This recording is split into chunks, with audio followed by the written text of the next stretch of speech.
بسم الله الرحمن الرحيم পরম করুণাময় ও অসীম দয়ালু আল্লাহর নামে শুরু।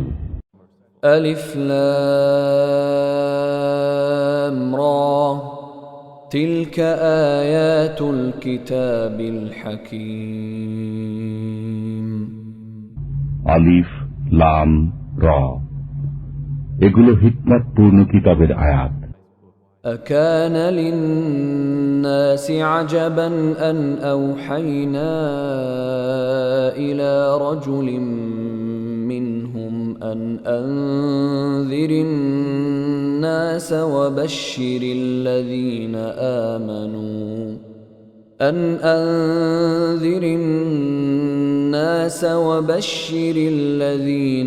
آمنوا أن لهم قدم صدق عند ربهم قال الكافرون إن هذا لساحر مبين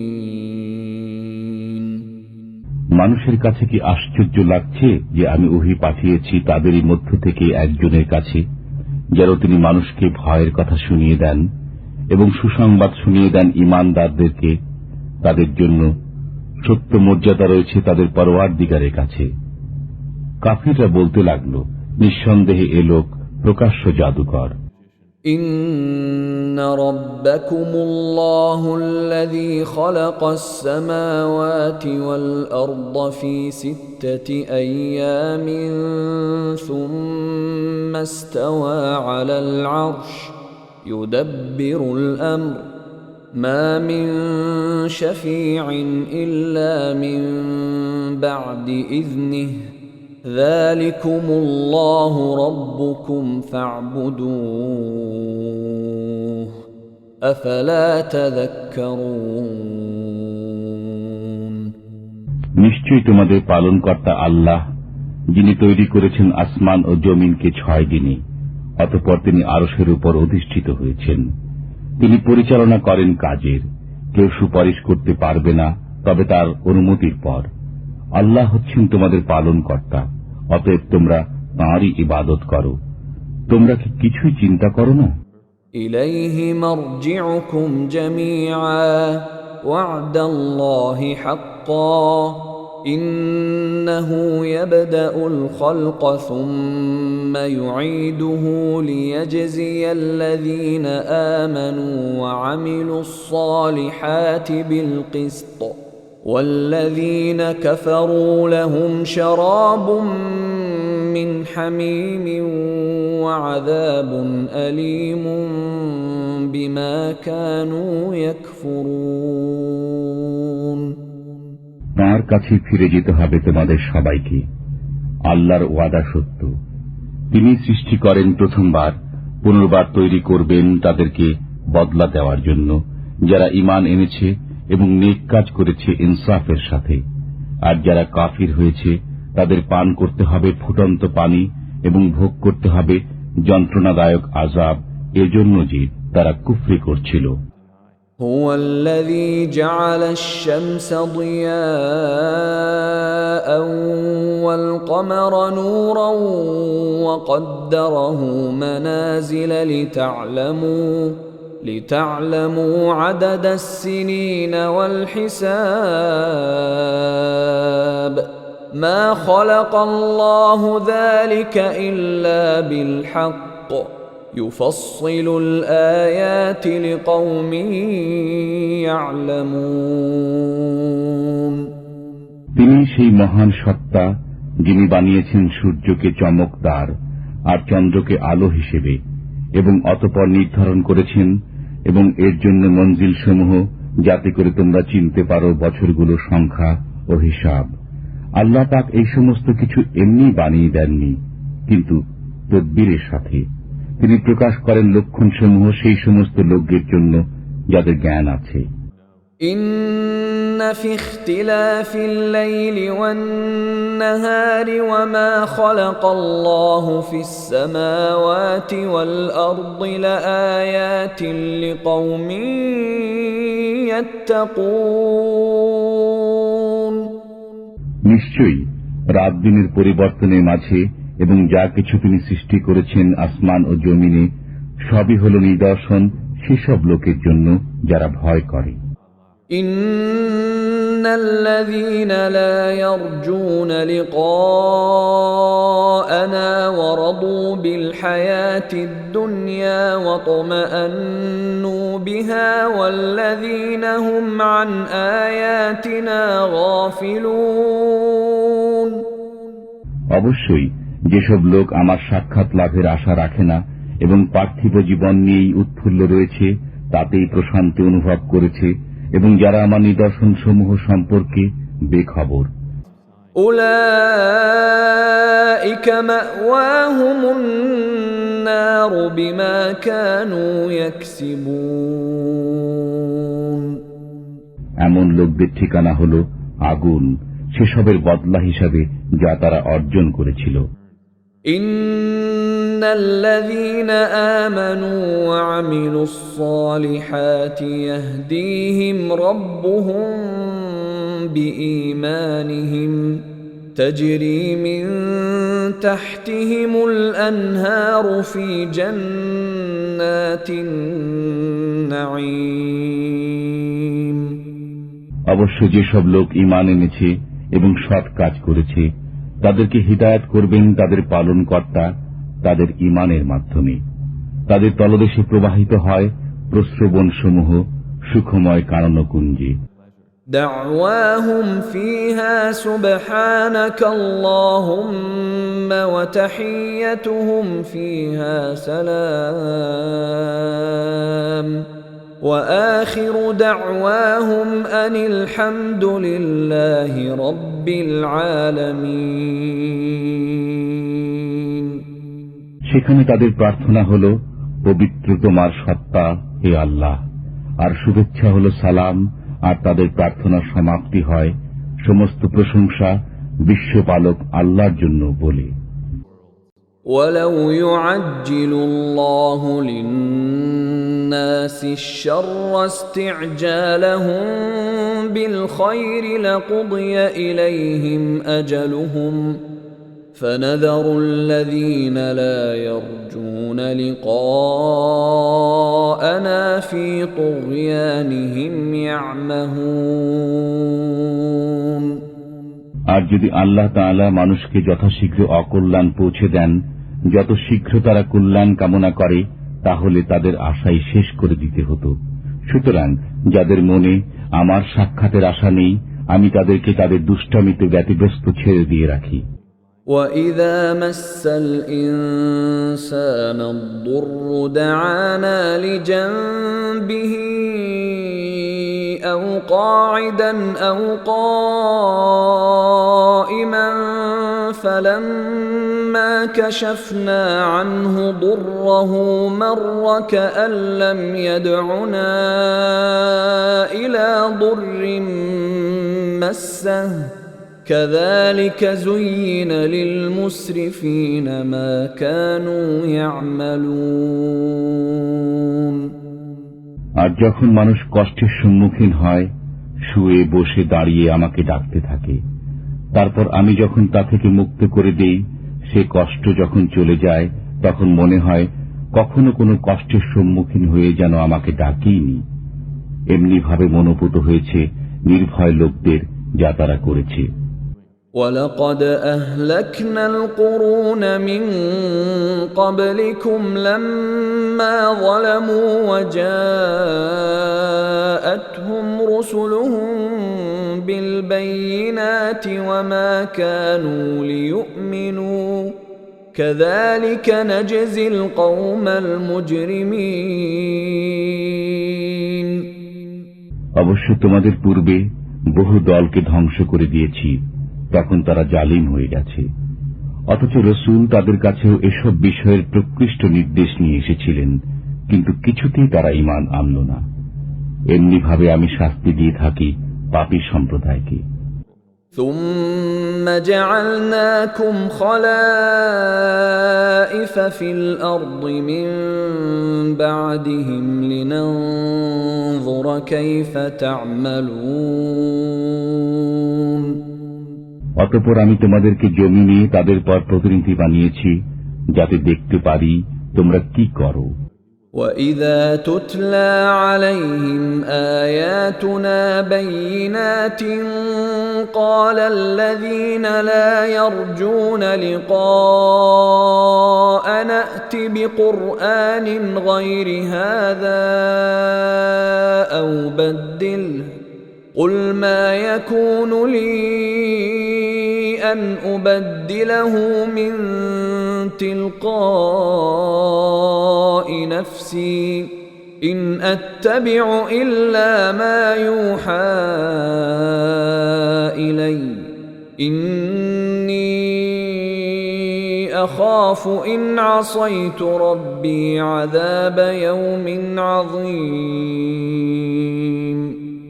আর যখন তাদের কাছে আমার প্রকৃষ্ট আয়াতসমূহ পাঠ করা হয়, তখন সে সমস্ত লোকেরা বলে, যাদের আশা নেই আমার সাক্ষাতের, নিয়ে এসো কোন কোরআন এটি ছাড়া, অথবা একে পরিবর্তিত করে দাও। তাহলে বলে দাও, একে নিজের পক্ষ থেকে পরিবর্তিত করা আমার কাজ নয়। আমি সেই নির্দেশেরই আনুগত্য করি যা আমার কাছে আসে। আমি যদি স্বীয় পরওয়ারদিগারের নাফরমানি করি, তবে কঠিন দিবসের আযাবের ভয় করি। قُلْ لَوْ شَاءَ اللَّهُ مَا تَلَوْتُهُ عَلَيْكُمْ وَلَا أَدْرَاكُمْ بِهِ فَقَدْ لَبِثْتُ فِيكُمْ عُمُرًا مِّن قَبْلِهِ أَفَلَا تَعْقِلُونَ। বলে দাও, যদি আল্লাহ চাইতেন তবে আমি এটি তোমাদের সামনে পড়তাম না, আর নাইবা তিনি তোমাদেরকে অবহিত করতেন এ সম্পর্কে, কারণ আমি তোমাদের মাঝে ইতিপূর্বেও একটা বয়স অতিবাহিত করেছি। তারপরেও কি তোমরা চিন্তা করবে না? فَمَنْ أَظْلَمُ مِمَّنِ افْتَرَى عَلَى اللَّهِ كَذِبًا أَوْ كَذَّبَ بِآيَاتِهِ إِنَّهُ لَا يُفْلِحُ الْمُجْرِمُونَ। অতঃপর তার চেয়ে বড় জালিম কে হবে, যে আল্লাহর প্রতি অপবাদ আরোপ করেছে কিংবা তার আয়াতসমূহকে মিথ্যা বলে অভিহিত করেছে? কশ্চিন কালেও পাপীদের কোনো কল্যাণ হয় না। وَيَعْبُدُونَ مِن دُونِ اللَّهِ مَا لَا يَضُرُّهُمْ وَلَا يَنفَعُهُمْ وَيَقُولُونَ هَؤُلَاءِ شُفَعَاؤُنَا عِندَ اللَّهِ قُلْ أَتُنَبِّئُونَ اللَّهَ بِمَا لَا يَعْلَمُ فِي السَّمَاوَاتِ وَلَا فِي الْأَرْضِ سُبْحَانَهُ وَتَعَالَى عَمَّا يُشْرِكُونَ। আর উপাসনা করে আল্লাহকে বাদ দিয়ে এমন বস্তুর যা না তাদের কোনো ক্ষতি সাধন করতে পারে না লাভ, এবং বলে, এরা তো আল্লাহর কাছে আমাদের সুপারিশকারী। তুমি বলো, তোমরা কি আল্লাহকে এমন বিষয় অবহিত করছ যে সম্পর্কে তিনি অবহিত নন আসমান ও জমিনের মাঝে? তিনি পূত পবিত্র ও মহান সে সমস্ত থেকে যাকে তোমরা শরীক করছ। وَمَا كَانَ النَّاسُ إِلَّا أُمَّةً وَاحِدَةً فَاخْتَلَفُوا وَلَوْلَا كَلِمَةٌ سَبَقَتْ مِنْ رَبِّكَ لَقُضِيَ بَيْنَهُمْ فِيمَا فِيهِ يَخْتَلِفُونَ। আর সমস্ত মানুষ একই উম্মতভুক্ত ছিল, পরে পৃথক হয়ে গেছে। আর একটি কথা যদি তোমার পরওয়ারদিগারের পক্ষ থেকে পূর্বে নির্ধারিত না হয়ে যেত, তবে তারা যে বিষয়ে বিরোধ করছে তার মীমাংসা হয়ে যেত। وَيَقُولُونَ لَوْلَا أُنْزِلَ عَلَيْهِ آيَةٌ مِّن رَّبِّهِ فَقُلْ إِنَّمَا الْغَيْبُ لِلَّهِ فَانتَظِرُوا إِنِّي مَعَكُمْ مِنَ الْمُنْتَظِرِينَ। বস্তুত তারা বলে, তার কাছে তার পরওয়ারদিগারের পক্ষ থেকে কোন নির্দেশ এলো না কেন? বলে দাও, গায়েবের কথা আল্লাহই জানেন, আমিও তোমাদের সাথে অপেক্ষায় রইলাম। وَإِذَا أَذَقْنَا النَّاسَ رَحْمَةً مِّن بَعْدِ ضَرَّاءَ مَسَّتْهُمْ إِذَا لَهُم مَّكْرٌ فِي آيَاتِنَا قُلِ اللَّهُ أَسْرَعُ مَكْرًا إِنَّ رُسُلَنَا يَكْتُبُونَ مَا تَمْكُرُونَ।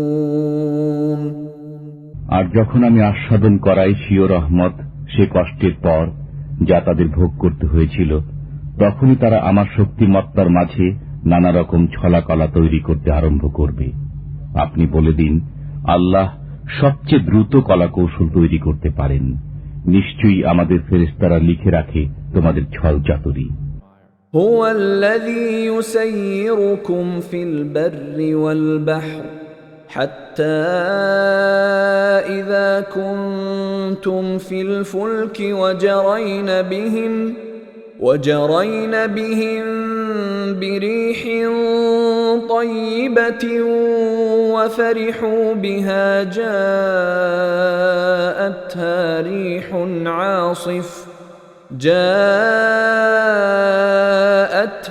ريح عاصف وجاءهم الموج من كل مكان وظنوا أنهم أحيط بهم دعوا الله مخلصين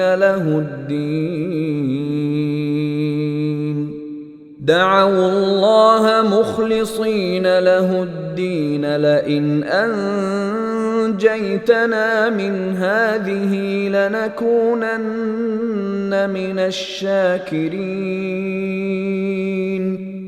তিনি তোমাদেরকে ভ্রমণ করান স্থলে ও সাগরে, এমনকি যখন তোমরা নৌকাসমূহে আরোহণ করলে আর তার লোকজনকে অনুকূল হাওয়ায় বয়ে নিয়ে চলল এবং তাতে তারা আনন্দিত হল। নৌকাগুলোর উপর এলো তীব্র বাতাস আর সর্বদিক থেকে সেগুলোর উপর ঢেউ আসতে লাগল এবং তারা জানতে পারল যে তারা অবরুদ্ধ হয়ে পড়েছে। তখন ডাকতে লাগলো আল্লাহকে তার ইবাদতে নিঃস্বার্থ হয়ে, যদি তুমি আমাদেরকে এ বিপদ থেকে উদ্ধার করে তোলো তাহলে নিঃসন্দেহে আমরা কৃতজ্ঞ থাকব। أنجاهم إذا هم يبغون في الأرض بغير الحق يا أيها الناس إنما بغيكم على أنفسكم متاع الحياة الدنيا ثم إلينا مرجعكم فننبئكم بما كنتم تعملون। তারপর যখন তাদেরকে আল্লাহ বাঁচিয়ে দিলেন, তখনই তারা পৃথিবীতে অনাচার করতে লাগল অন্যায়ভাবে। হে মানুষ, শোনো, তোমাদের অনাচার তোমাদেরই উপর পড়বে। পার্থিব জীবনের সুফল ভোগ করে নাও, অতঃপর আমার নিকট প্রত্যাবর্তন করতে হবে, তখন আমি বাতলে দেব যা কিছু তোমরা করতে।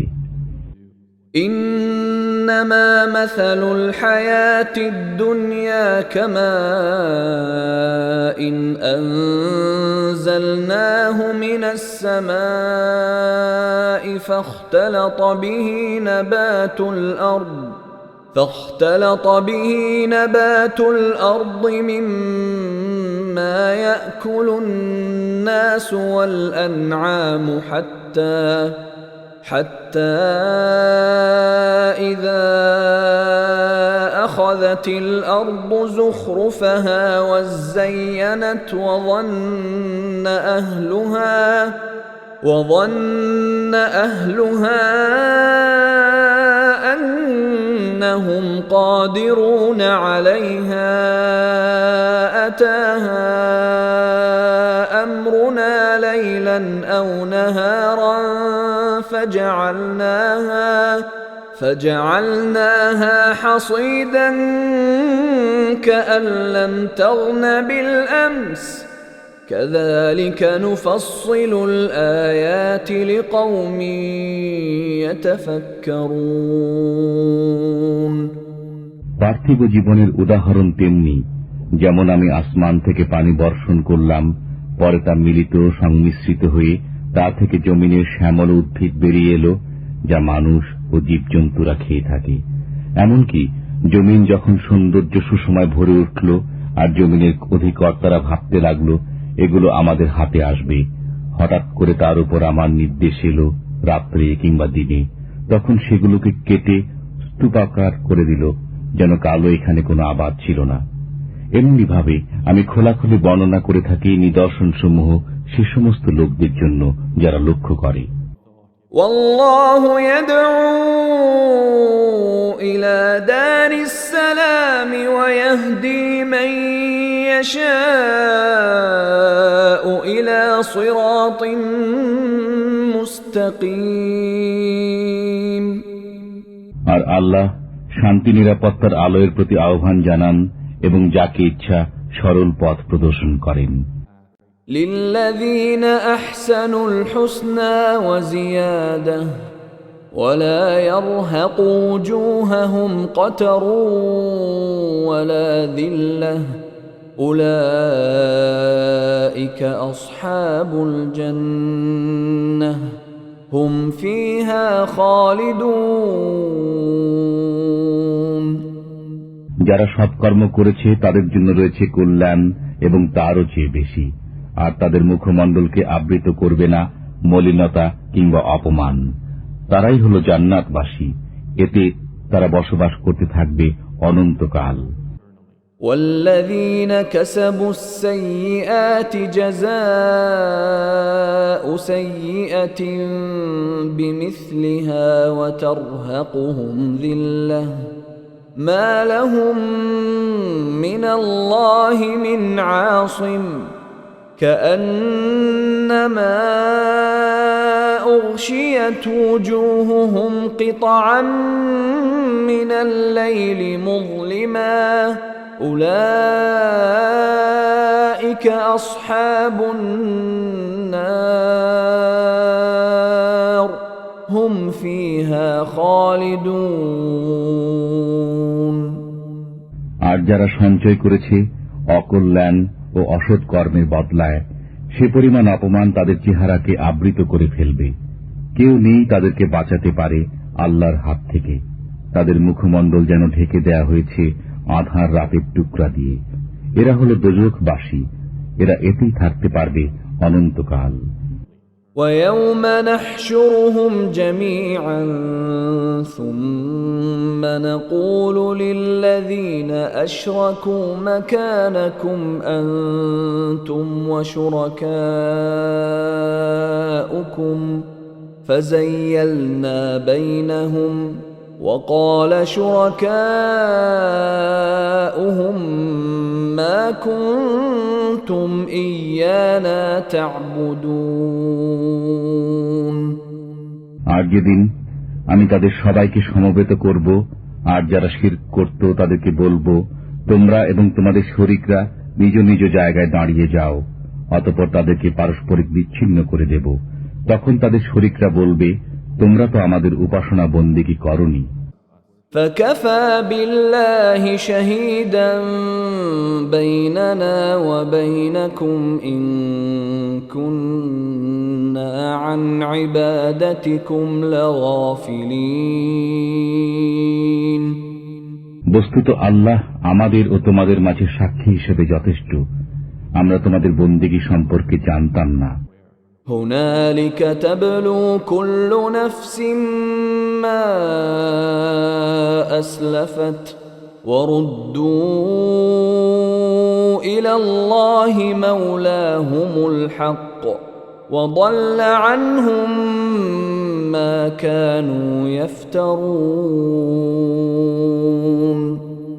সেখানে প্রত্যেকে যাচাই করে নিতে পারবে যা কিছু সে ইতিপূর্বে করেছিল এবং আল্লাহর প্রতি প্রত্যাবর্তন করবে, যিনি তাদের প্রকৃত মালিক, আর তাদের কাছ থেকে দূরে যেতে থাকবে যারা মিথ্যা বলত। قُلْ مَنْ يَرْزُقُكُمْ مِنَ السَّمَاءِ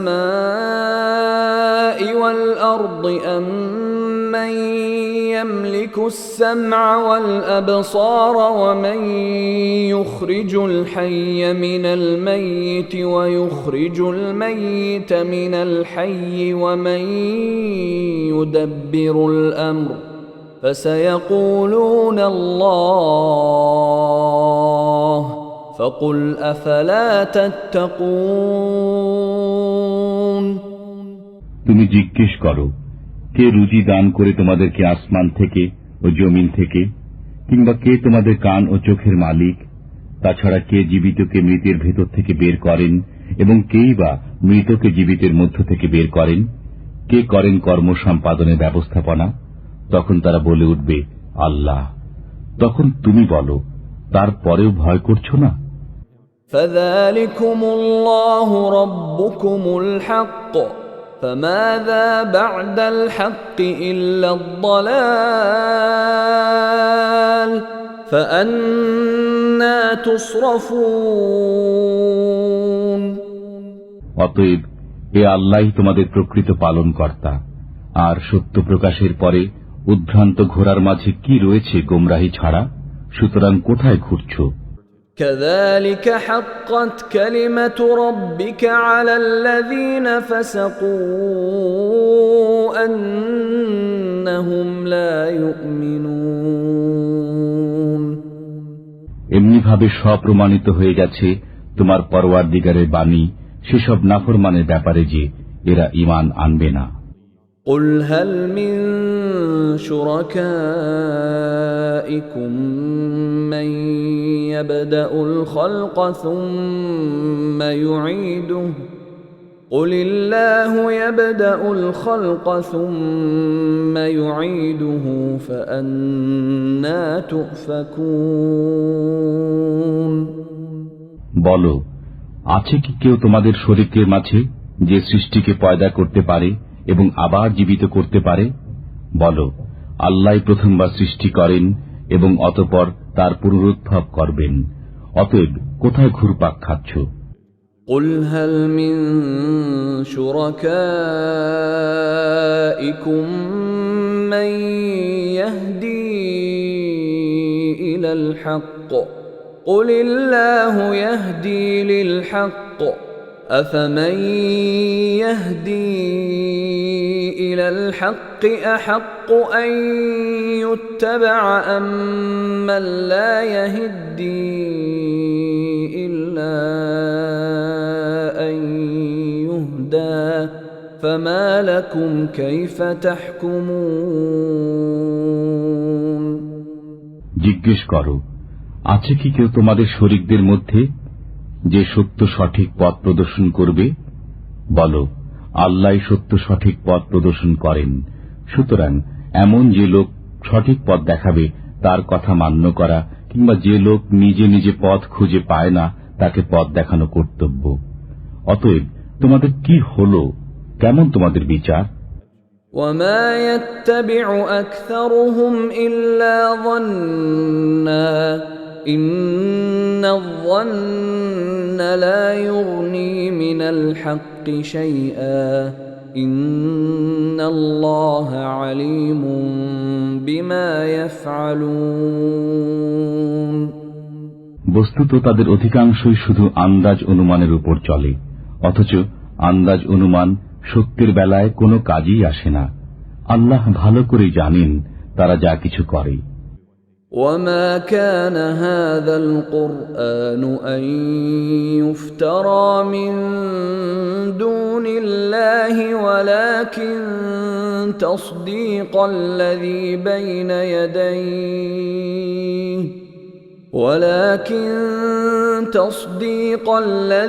بَيْنَ يَدَيْهِ وَتَفْصِيلَ الْكِتَابِ لَا رَيْبَ فِيهِ مِنْ رَبِّ الْعَالَمِينَ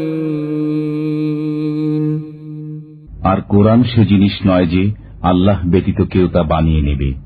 অবশ্য এটি পূর্ববর্তী কালামের সত্যায়ন করে এবং সে সমস্ত বিষয়ের বিশ্লেষণ দান করে যা তোমার প্রতি দেয়া হয়েছে, যাতে কোনো সন্দেহ নেই তোমার বিশ্ব পালনকর্তার পক্ষ থেকে।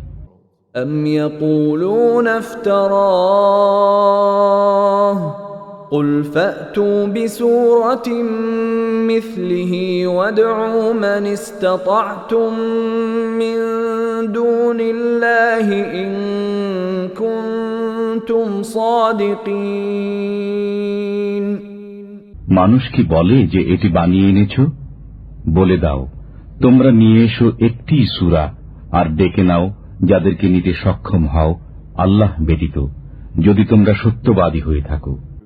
بل كذبوا بما لم يحيطوا بعلمه ولما يأتهم تأويله كذلك كذب الذين من قبلهم فانظر كيف كان عاقبة الظالمين।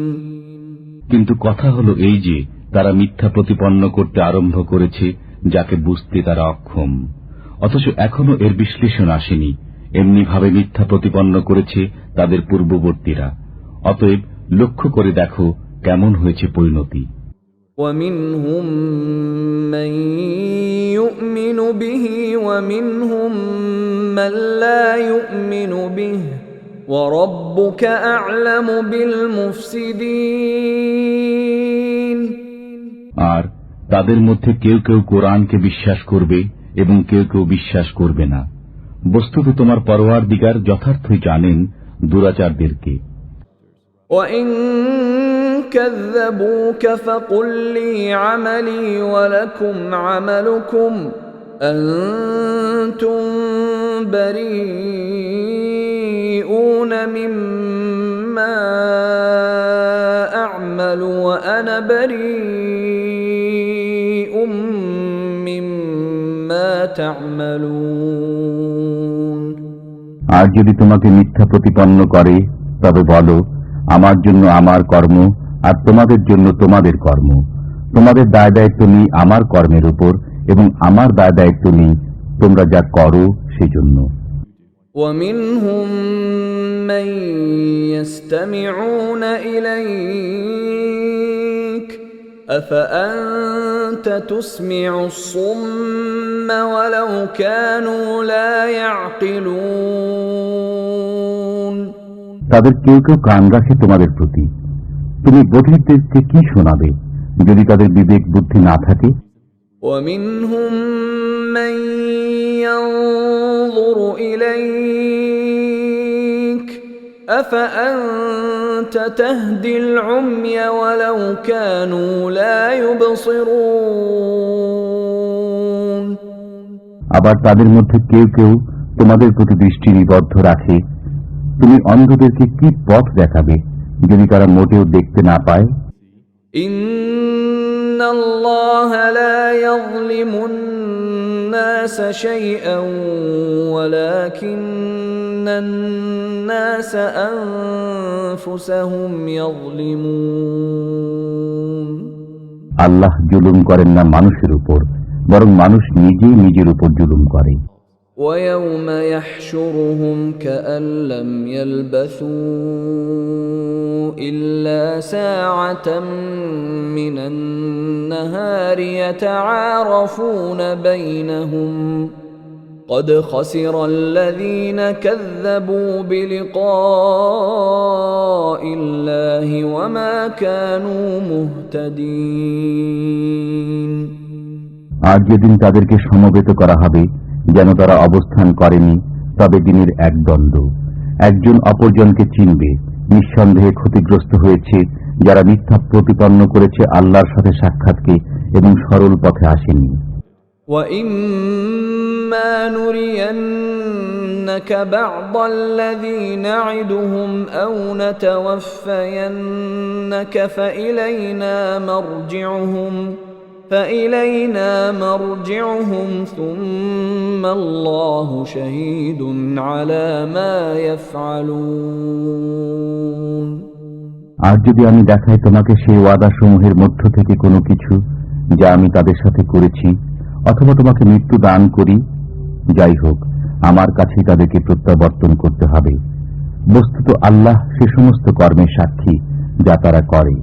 وَلِكُلِّ أُمَّةٍ رَّسُولٌ فَإِذَا جَاءَ رَسُولُهُمْ قُضِيَ بَيْنَهُم بِالْقِسْطِ وَهُمْ لَا يُظْلَمُونَ।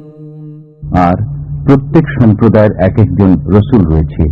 যখন তাদের কাছে তাদের রসুল ন্যায়দণ্ড সহ উপস্থিত হল, তখন আর তাদের উপর জুলুম হয় না। وَيَقُولُونَ مَتَى هَذَا الْوَعْدُ إِن كُنتُمْ صَادِقِينَ। তারা আরো বলে, এই ওয়াদা কবে আসবে, যদি তোমরা সত্যবাদী হয়ে থাকো। قُل لَّا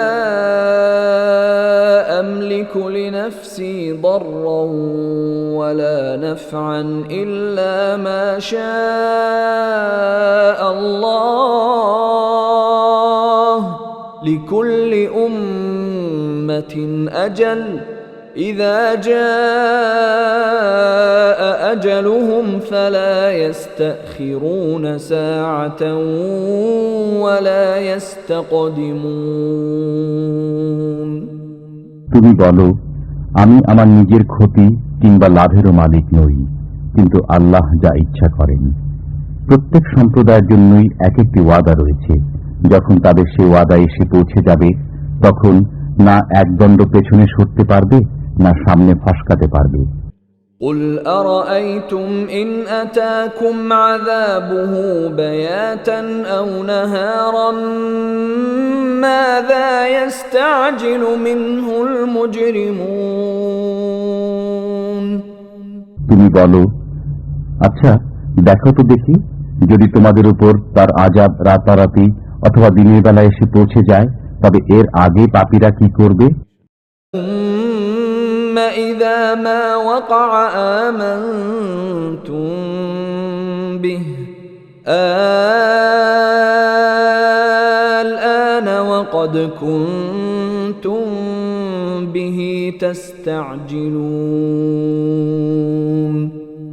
তাহলে কি আযাব সংঘটিত হয়ে যাবার পর এর প্রতি বিশ্বাস করবে?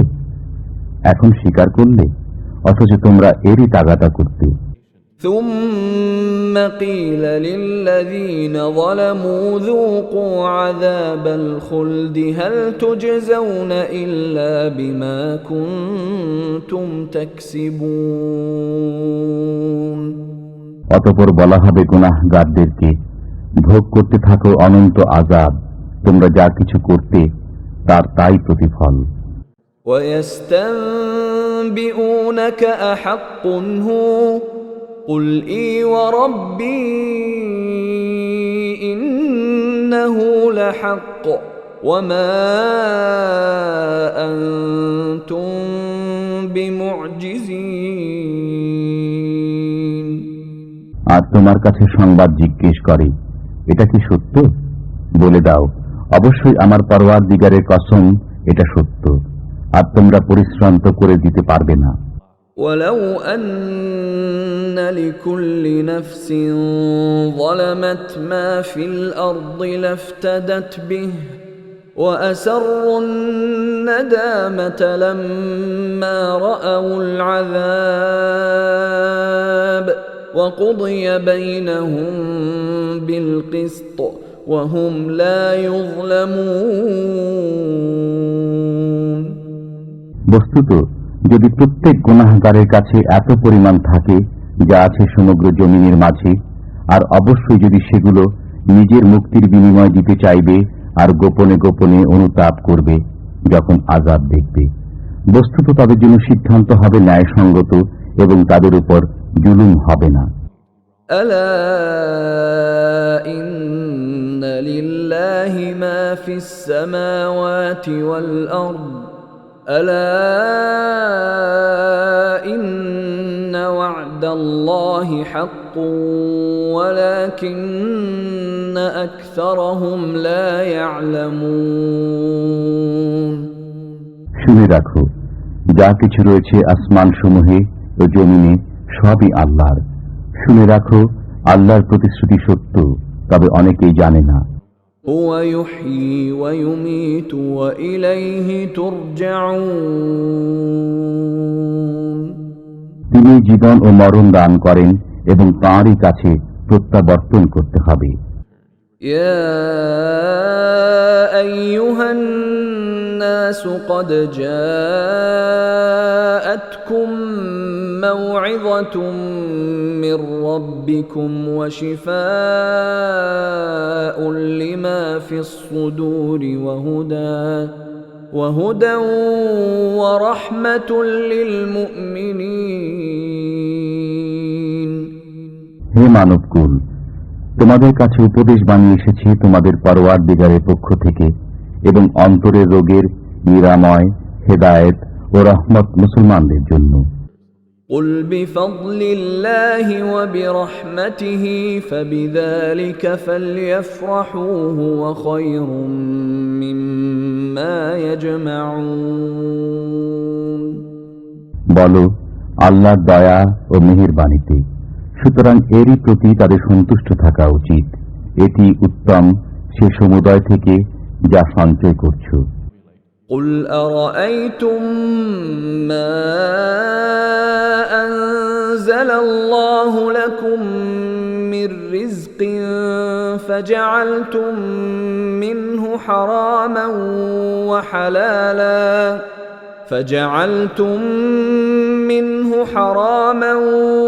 وحلالا قل الله أذن لكم أم على الله تفترون বলো, আচ্ছা, নিজেই লক্ষ্য করে দেখো, যা কিছু আল্লাহ তোমাদের জন্য রিজিক হিসাবে অবতীর্ণ করেছেন, তোমরা সেগুলোর মধ্য থেকে কোনটাকে হারাম আর কোনটাকে হালাল সাব্যস্ত করছো। বলো, তোমাদেরকে কি আল্লাহ নির্দেশ দিয়েছেন, নাকি আল্লাহর উপর অপবাদ আরোপ করছো? وما ظن الذين يفترون على الله الكذب يوم القيامة إن الله لذو فضل على الناس ولكن أكثرهم لا يشكرون আর আল্লাহর প্রতি মিথ্যা অপবাদ আরোপকারীদের কি ধারণা কিয়ামত সম্পর্কে? আল্লাহ তো মানুষের প্রতি অনুগ্রহই করেন, কিন্তু অনেকেই কৃতজ্ঞতা স্বীকার করে না। وما تكون في شأن وما تتلو منه من قرآن ولا تعملون من عمل إلا كنا عليكم شهودا إذ تفيضون فيه وما يعزب عن ربك من مثقال ذرة في الأرض ولا في السماء ولا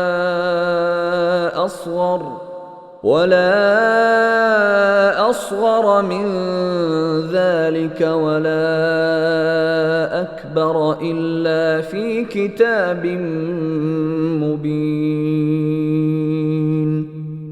বস্তুত যে কোনো অবস্থাতেই তুমি থাকো এবং কোরআনের যে কোনো অংশ থেকে পাঠ করো কিংবা যে কোনো কাজই তোমরা করো, অথচ আমি তোমাদের নিকটে উপস্থিত থাকি যখন তোমরা তাতে আত্মনিয়োগ করো। আর তোমার পরওয়ারদিগার থেকে গোপন থাকে না একটি কণাও জমিনের এবং না আসমানের, না এর চেয়ে ক্ষুদ্র কোনো কিছু আছে, না বড়, যা এই প্রকৃষ্ট কিতাবে নেই। ألا إن أولياء الله لا خوف عليهم ولا هم يحزنون মনে রেখো, যারা আল্লাহর বন্ধু, তাদের না কোনো ভয়ভীতি আছে, না তারা চিন্তান্বিত হবে। الذين آمنوا وكانوا يتقون যারা ঈমান এনেছে এবং তাকওয়া অবলম্বন করেছে। لهم البشرى في الحياة الدنيا وفي الآخرة لا تبديل لكلمات الله ذلك هو الفوز العظيم তাদের জন্য সুসংবাদ পার্থিব জীবনে ও পরকালীন জীবনে। আল্লাহর কথার কোনো হেরফের হয় না, এটাই হলো মহা সফলতা। ولا يحزنك قولهم إن العزة لله جميعا هو السميع العليم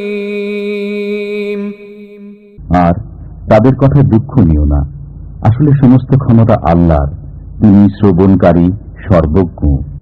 ألا إن لله من في السماوات ومن في الأرض وما يتبع الذين يدعون من دون الله شركاء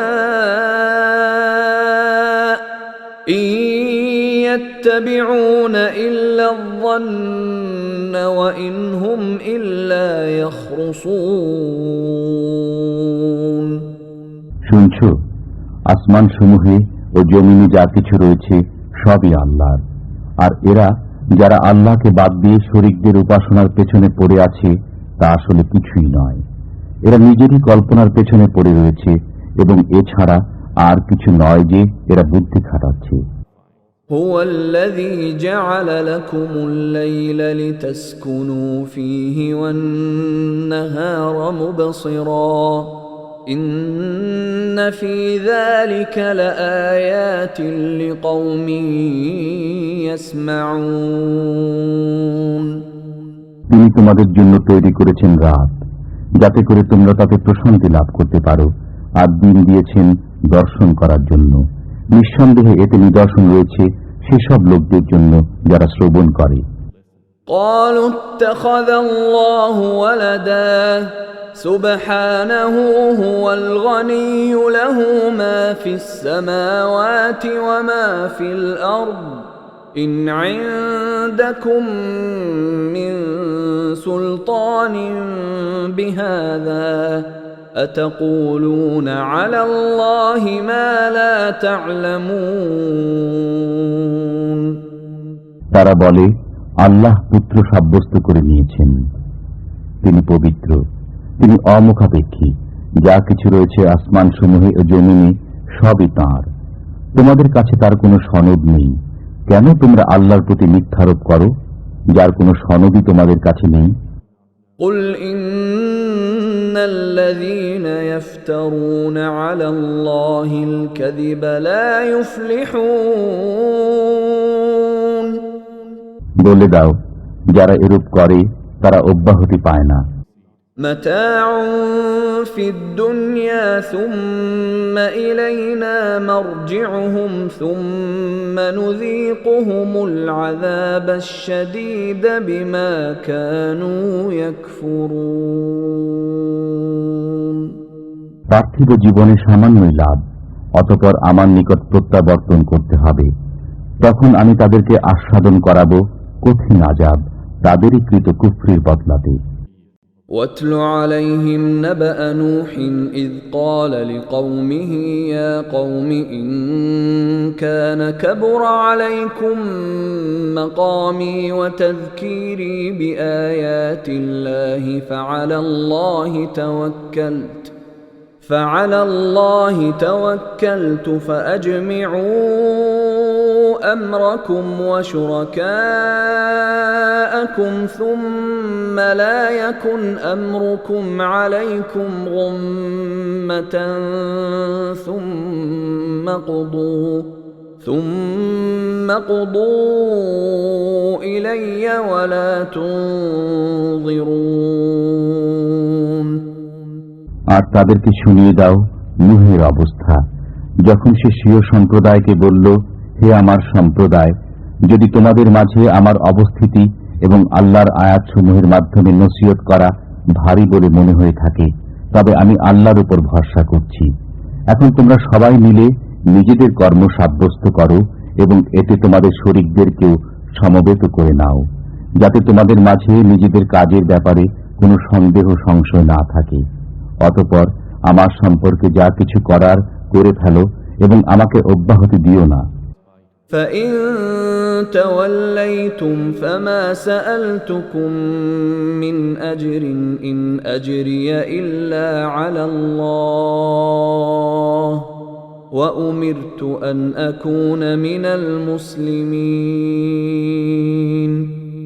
তারপরও যদি বিমুখতা অবলম্বন করো তবে আমি তোমাদের কাছে কোন রকম বিনিময় কামনা করি না। আমার বিনিময় হলো আল্লাহর দায়িত্বে, আর আমার প্রতি নির্দেশ রয়েছে যেন আমি আনুগত্য অবলম্বন করি। فكذبوه فنجيناه ومن معه في الفلك وجعلناهم خلائف وأغرقنا الذين كذبوا بآياتنا فانظر كيف كان عاقبة المنذرين। তারপরও এরা মিথ্যা প্রতিপন্ন করল, সুতরাং তাকে এবং তার সাথে নৌকায় যারা ছিল তাদেরকে বাঁচিয়ে নিয়েছি এবং যথাস্থানে আবাদ করেছি, আর তাদেরকে ডুবিয়ে দিয়েছি যারা আমার কথাকে মিথ্যা প্রতিপন্ন করেছে। সুতরাং লক্ষ্য করো কেমন পরিণতি ঘটেছে তাদের, যাদেরকে ভীতি প্রদর্শন করা হয়েছিল। ثم بعثنا من بعده رسلا إلى قومهم فجاءوهم بالبينات فما كانوا ليؤمنوا بما كذبوا به من قبل كذلك نطبع على قلوب المعتدين। অনন্তর আমি নূহের পরে বহু নবী রাসূল পাঠিয়েছি তাদের সম্প্রদায়ের প্রতি। তারপর তাদের কাছে তারা প্রকাশ্য দলিল প্রমাণ উপস্থাপন করেছে, কিন্তু তাদের দ্বারা এমনটি হয়নি যে ঈমান আনবে সে ব্যাপারে, যাকে তারা ইতিপূর্বে মিথ্যা প্রতিপন্ন করেছিল। এভাবেই আমি মোহর এঁটে দেই সীমালঙ্ঘনকারীদের অন্তরসমূহের উপর। ثم بعثنا من بعدهم موسى وهارون إلى فرعون وملئه بآياتنا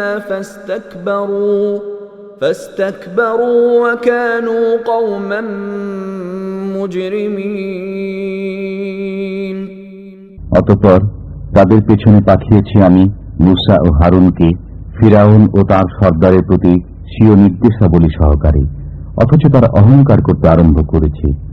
فلما جاءهم الحق من عندنا قالوا إن هذا لسحر مبين। বস্তুত তারা ছিল গুনাহগার। তারপর আমার পক্ষ থেকে যখন তাদের কাছে সত্য বিষয় উপস্থিত হলো তখন বলতে লাগলো, এগুলো তো প্রকাশ্য জাদু। قال موسى أتقولون للحق لما جاءكم أسحر هذا ولا يفلح الساحرون।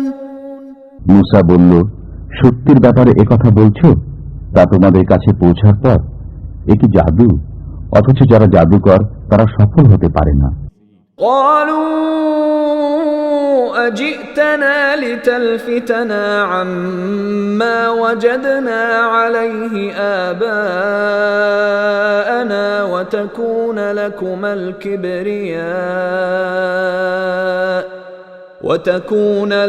الكبرياء في الأرض وما نحن لكما بمؤمنين। তারা বলল, তুমি কি আমাদেরকে সে পথ থেকে ফিরিয়ে দিতে এসেছ যাতে আমরা পেয়েছি আমাদের বাপ দাদাদেরকে, আর যাতে তোমরা দুইজন এদেশের সর্দারি পেয়ে যেতে পারো? আমরা তোমাদেরকে কিছুতেই মানব না। وقال فرعون ائتوني بكل ساحر عليم। আর ফিরআউন বলল, আমার কাছে নিয়ে এসো সুদক্ষ জাদুকরদেরকে। فلما جاء السحرة قال لهم موسى ألقوا ما أنتم ملقون। তারপর যখন জাদুকররা এলো মুসা তাদেরকে বলল, নিক্ষেপ করো, তোমরা যা কিছু নিক্ষেপ করে থাকো। فلما ألقوا قال موسى ما جئتم به السحر إن الله سيبطله إن الله لا يصلح عمل المفسدين।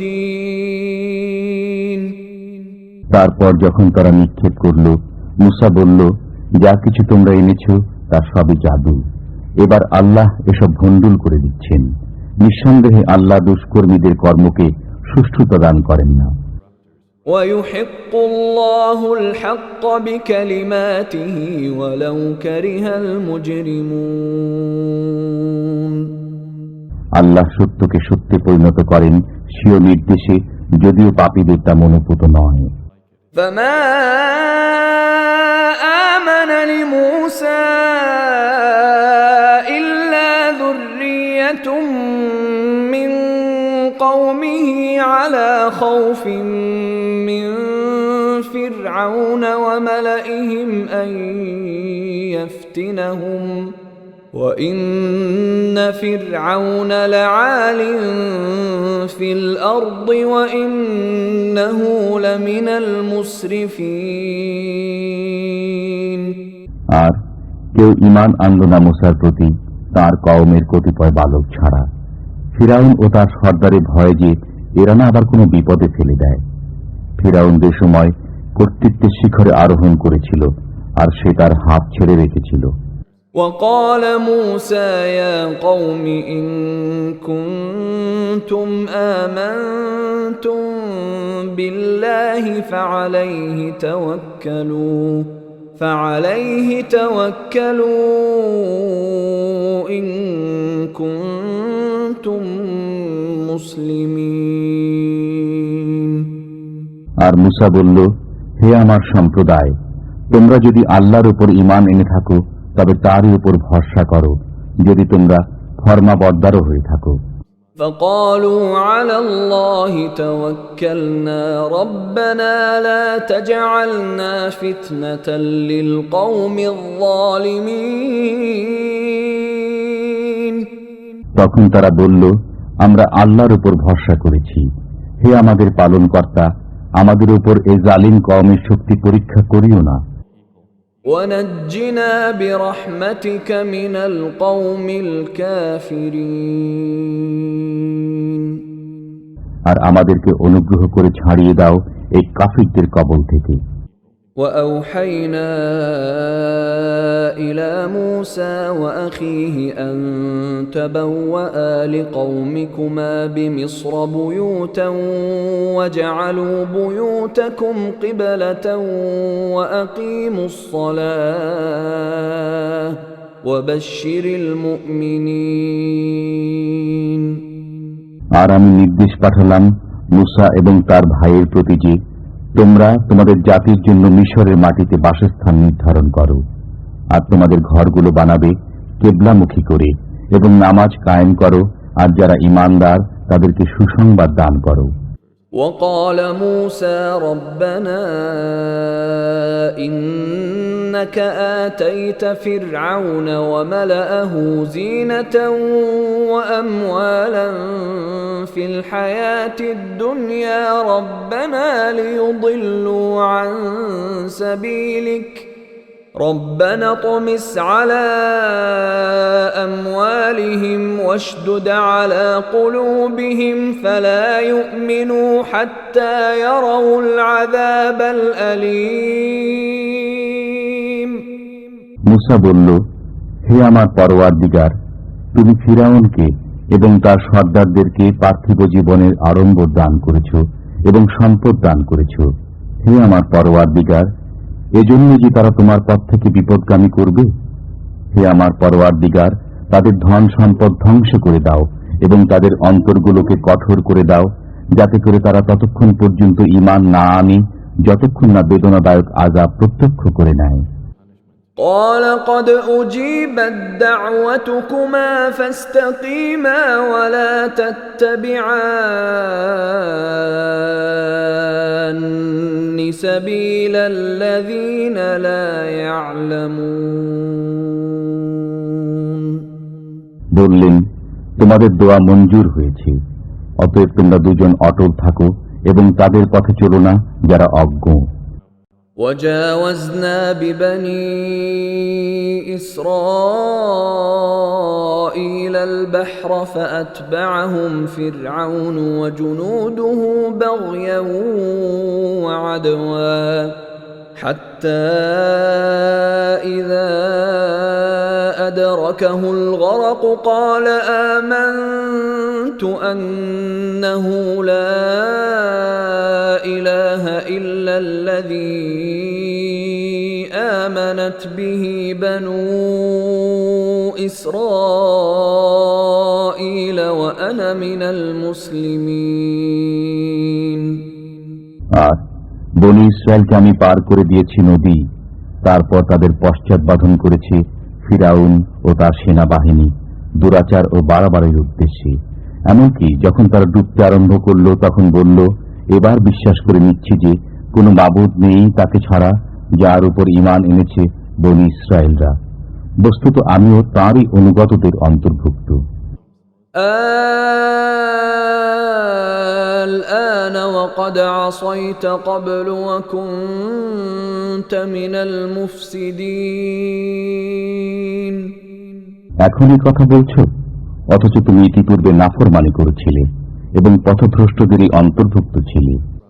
فاليوم ننجيك ببدنك لتكون لمن خلفك آية وإن كثيرا من الناس عن آياتنا لغافلون অতএব আজকের দিনে বাঁচিয়ে দিচ্ছি আমি তোমার দেহকে, যাতে তোমার পশ্চাৎবর্তীদের জন্য নিদর্শন হতে পারে, আর নিঃসন্দেহে বহু লোক আমার মহাশক্তির প্রতি লক্ষ্য করে না।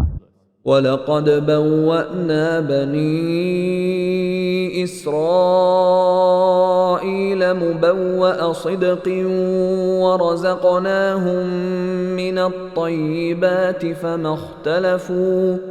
فَمَا اخْتَلَفُوا حَتَّى جَاءَهُمُ الْعِلْمُ إِنَّ رَبَّكَ يَقْضِي بَيْنَهُمْ يَوْمَ الْقِيَامَةِ فِيمَا كَانُوا فِيهِ يَخْتَلِفُونَ আর আমি বনী ইসরায়েলদেরকে দান করেছি উত্তম স্থান এবং তাদেরকে আহার্য দিয়েছি পবিত্র পরিচ্ছন্ন বস্তু সামগ্রী। বস্তুত তাদের মধ্যে মতবিরোধ হয়নি যতক্ষণ না তাদের কাছে এসে পৌঁছেছে সংবাদ। নিঃসন্দেহে তোমার পরওয়ারদিগার তাদের মাঝে মীমাংসা করে দেবেন কিয়ামতের দিন যে ব্যাপারে তাদের মাঝে মতবিরোধ হয়েছিল। فَإِن كُنتَ فِي شَكٍّ مِّمَّا أَنزَلْنَا إِلَيْكَ فَاسْأَلِ الَّذِينَ يَقْرَؤُونَ الْكِتَابَ مِن قَبْلِكَ لقد جاءك الحق من ربك فلا تكونن من الممترين সুতরাং তুমি যদি সে বস্তু সম্পর্কে কোনো সন্দেহের সম্মুখীন হয়ে থাকো যা তোমার প্রতি আমি নাজিল করেছি, তবে তাদেরকে জিজ্ঞেস করো যারা তোমার পূর্ব থেকে কিতাব পাঠ করছে। এতে কোনো সন্দেহ নেই যে তোমার পরওয়ারদিগারের নিকট থেকে তোমার নিকট সত্য বিষয় এসেছে, কাজী তুমি কশ্চিনকালেও সন্দেহকারী হয়ো না। ولا تكونن من الذين كذبوا بآيات الله فتكون من الخاسرين এবং তাদের অন্তর্ভুক্ত হয়ো না যারা মিথ্যা প্রতিপন্ন করেছে আল্লাহর বাণীকে, তাহলে তুমিও অকল্যাণে পতিত হয়ে যাবে। إن الذين حقت عليهم كلمة ربك لا يؤمنون যাদের ব্যাপারে তোমার পরওয়ারদিগারের সিদ্ধান্ত নির্ধারিত হয়ে গেছে তারা ঈমান আনবে না। ولو جاءتهم كل آية حتى يروا العذاب الأليم যদি তাদের সামনে সমস্ত নিদর্শনাবলী এসে উপস্থিত হয়, তবুও যতক্ষণ না তারা দেখতে পায় বেদনাদায়ক আযাব। فلولا كانت قرية آمنت فنفعها إيمانها إلا قوم يونس لما آمنوا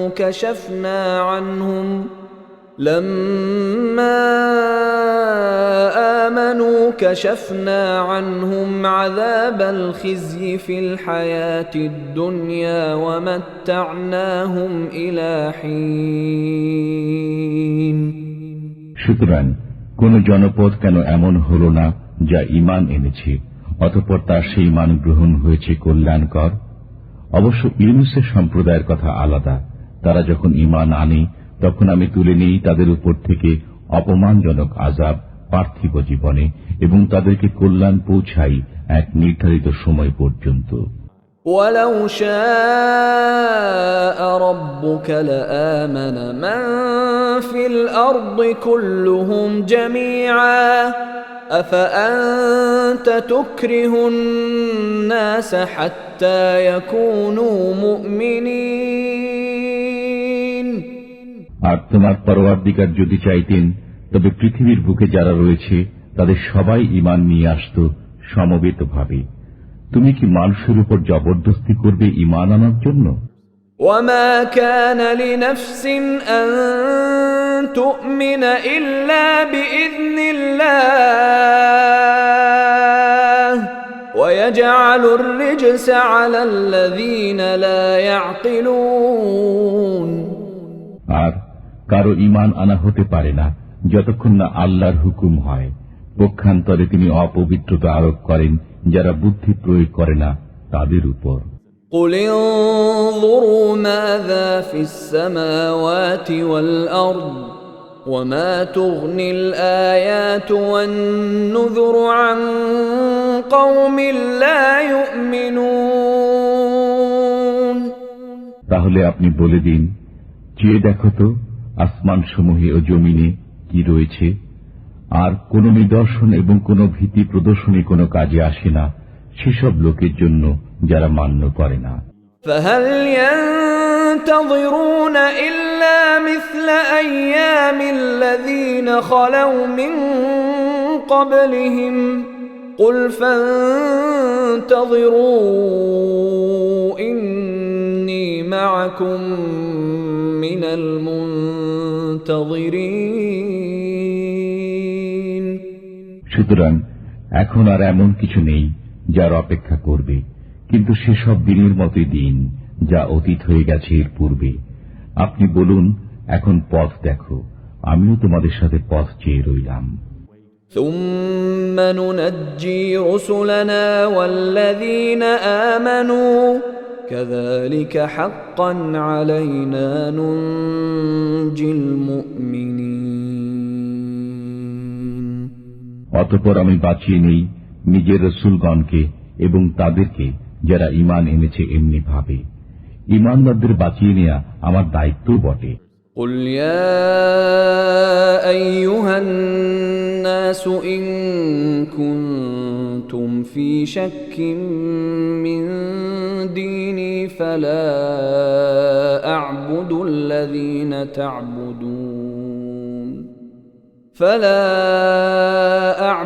الَّذِينَ تَعْبُدُونَ مِن دُونِ اللَّهِ وَلَكِنْ أَعْبُدُ اللَّهَ الَّذِي يَتَوَفَّاكُمْ وَأُمِرْتُ أَنْ أَكُونَ مِنَ الْمُؤْمِنِينَ বলে দাও, হে মানবকুল, তোমরা যদি আমার দ্বীনের ব্যাপারে সন্দিহান হয়ে থাকো তবে জেনো আমি তাদের ইবাদত করি না যাদের ইবাদত তোমরা করো আল্লাহ ব্যতীত, কিন্তু আমি ইবাদত করি আল্লাহ তাআলার, যিনি তুলে নেন তোমাদেরকে, আর আমার প্রতি নির্দেশ হয়েছে যাতে আমি ঈমানদারদের অন্তর্ভুক্ত থাকি। وأن أقم وجهك للدين حنيفا ولا تكونن من المشركين আর যেন সোজা দিনের প্রতি মুখ করি সরল হয়ে এবং যেন মুশরিকদের অন্তর্ভুক্ত না হই।